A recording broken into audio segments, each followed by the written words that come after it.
Kamaru Usman fires back at Garry. Kamaru Usman didn't hold back in responding to Garry's accusations that the former UFC welterweight champion dodged a fight with him. Garry, known for his brash demeanor, claimed ahead of UFC 310 that the UFC told him Usman wasn't interested in fighting him, even going so far as to insult Usman with the jab. Usman has a big chest and little balls. Garry suggested that Usman chose a different opponent because he found Garry's long-range striking too difficult to deal with, opting instead to push for a matchup with Jack Della Maddalena, who Garry claimed was an easier fight. Following Garry's loss to Shavkat Rakhmonov at UFC 310, Usman addressed the comments during his Pound for Pound podcast.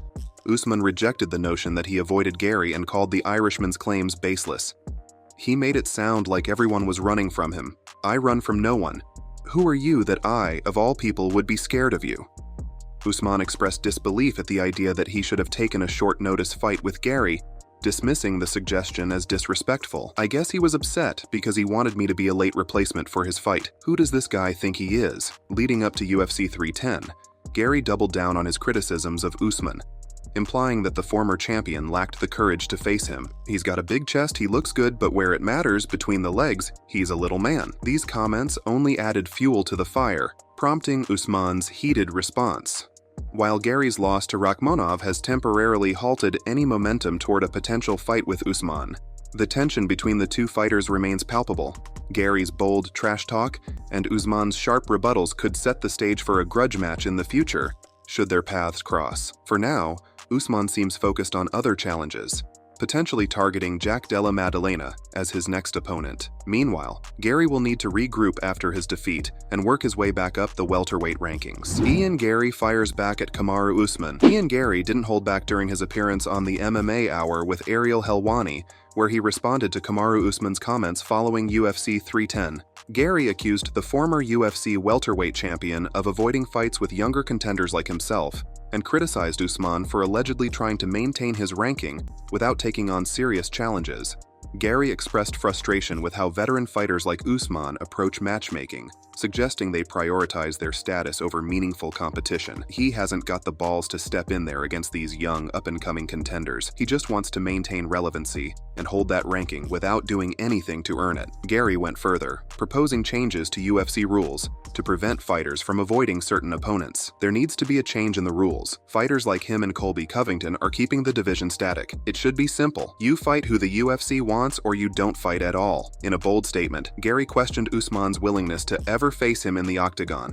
"In my mind, Kamaru Usman is a coward. I don't think he'll ever step into the cage with me."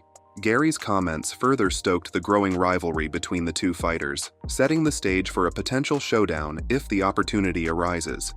This war of words follows Usman's sharp rebuttal to Garry's pre-fight claims that the former champion was avoiding him. Usman dismissed Garry's accusations and ridiculed his status in the division, questioning whether Garry even deserved to fight him. With Garry now firing back, the feud between the rising Irish star and the seasoned former champion has intensified.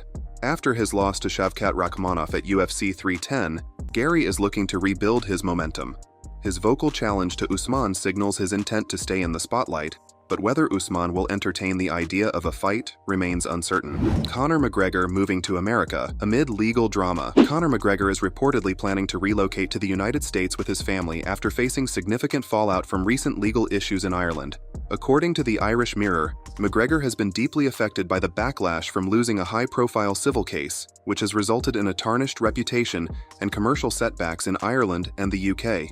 McGregor's business ventures have taken a hit, with proper No. 12 whiskey and his forged Irish stout reportedly being pulled from various retailers across Ireland and Britain.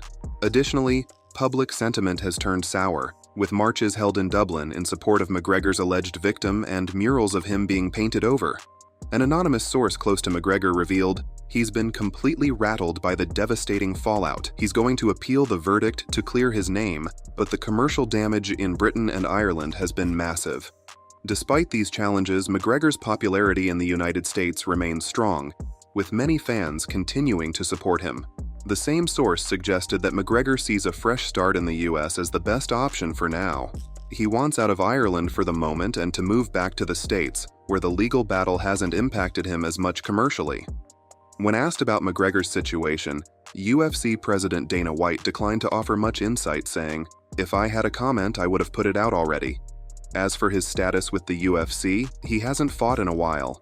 If he does fight, it'll be sometime next year. On social media, McGregor hinted at a return to the octagon, reigniting speculation about a potential fight with Michael Chandler. Chandler responded to McGregor's post, referencing their time together on The Ultimate Fighter.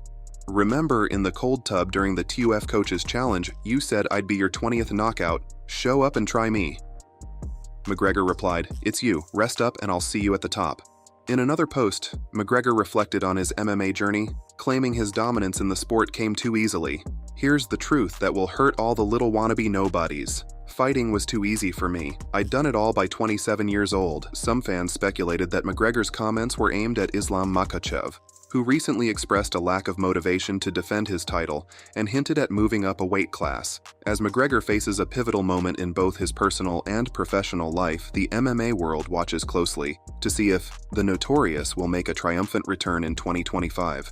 For now, his sights seem set on rebuilding his brand and potentially reigniting his fighting career. Dricus du Plessis not happy with Sean Strickland fight. Dricus du Plessis has expressed his dissatisfaction with the UFC's decision to book him in a rematch with Sean Strickland rather than a fight with Khamzat Chimaev. Taking to Twitter, the middleweight contender shared his thoughts on the matchmaking, making it clear that Chimaev was his preferred opponent. In his post, du Plessis clarified his stance. "Just for clarification, I preferred the Khamzat fight, but the rematch with Strickland is the fight most fans wanted before Khamzat Whitaker. I'm not unhappy with the UFC's decision. Like I said, I'll fight the man fans think is the next best guy, so Strickland it is." While he accepted the UFC's choice, du Plessis couldn't resist hinting at his true feelings about the matchup. The post sparked mixed reactions from fans, with one responding, "Literally, nobody thought Strickland was the next best guy." Du Plessis replied candidly, "I have to agree with you on that one." Another fan fired a shot at du Plessis, questioning his position in the division. "You shouldn't even be the champion right now, buddy." Du Plessis responded confidently, "Yeah, I know, but here I am, the best in the world, built different." Despite his preference for a fight with Chimaev, du Plessis seems ready to prove himself against Strickland once again. The rematch, which many fans consider unnecessary given the division's depth, will give DDP a chance to solidify his position at the top of the middleweight rankings. Ilia Topuria eyes lightweight move, calls out Charles Oliveira. Ilia Topuria has revealed his intention to move up to the lightweight division and is eyeing a fight with former champion Charles Oliveira as his first challenge. In a recent interview, the surging featherweight contender shared his thoughts on the future of his career and his growing desire for a change in weight class. Topuria opened up about the challenges of cutting weight and how his body has evolved over time. 4 years have passed since I started in the featherweight division. Your body grows, you evolve, and it becomes harder and harder to cut weight. I think it's time for a change.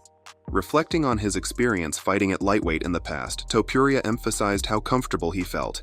I already have a UFC fight at lightweight, the one in London. The truth is, I felt super comfortable with that process because the weight cuts didn't affect me as much. With Islam Makhachev, the current lightweight champion booked to fight in January, Topuria is setting his sights on the division's top contenders. His top target, Charles Oliveira.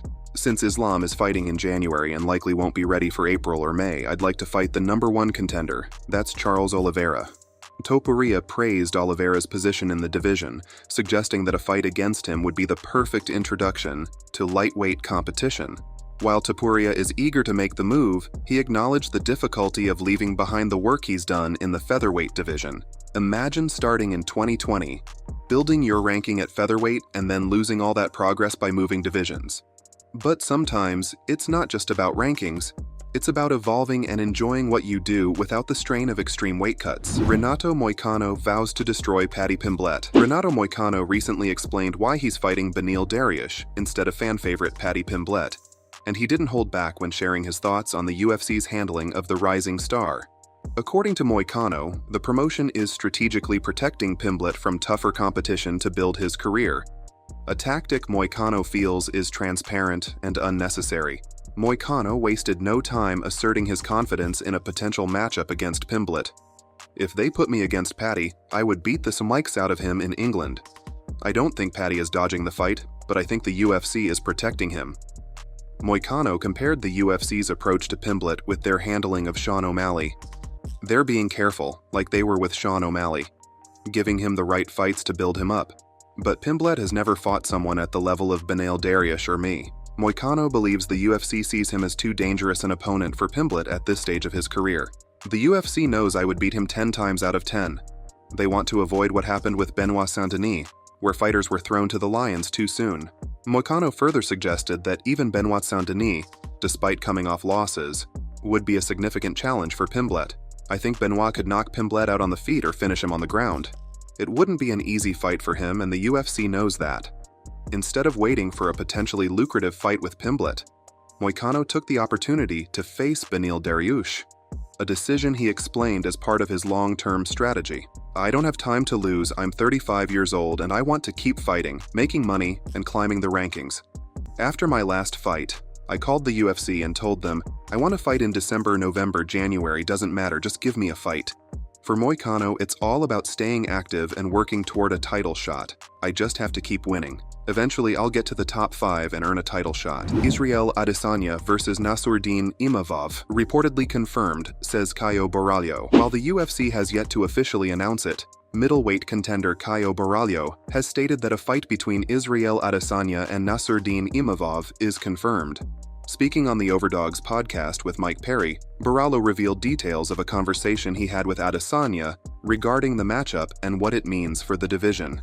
Borralho disclosed that he messaged Adesanya after learning about the rumored fight, asking why the former champion chose Imavov over him as an opponent. According to Borralho, Adesanya assured him their fight would happen next year. I sent Izzy a message like, "Bro, why are you choosing Imavov over me?" He responded, "We'll dance next year for the belt." Borralho seemed to accept Adesanya's reasoning, even acknowledging the strategic nature of the decision. I respect his choice. I think he made the right one because Imavov is probably a better fight for him right now. Borralho went on to break down why he believes Adesanya will have the upper hand in this matchup. Imavov is good, but I don't think he has the cardio for 5 rounds. He gets frustrated a lot during fights. Borralho referenced Imavov's 3-round fight against Brendan Allen in Paris as an example, describing it as lackluster. Both fighters were tired from the first round. If Imavov fights like that against Izzy, he's going to get picked apart. Additionally, Borralho pointed out that Imavov may struggle against taller opponents like Adesanya. He's good at fighting shorter guys, but against taller fighters, he doesn't perform as well. Izzy will have the advantage at long range. Despite respecting Imavov's skills, Borralho firmly believes Adesanya will come out on top. I think Izzy is the favorite. He's better at maintaining distance and has the cardio to go all 5 rounds. Imavov won't be able to keep up if the fight stays at range.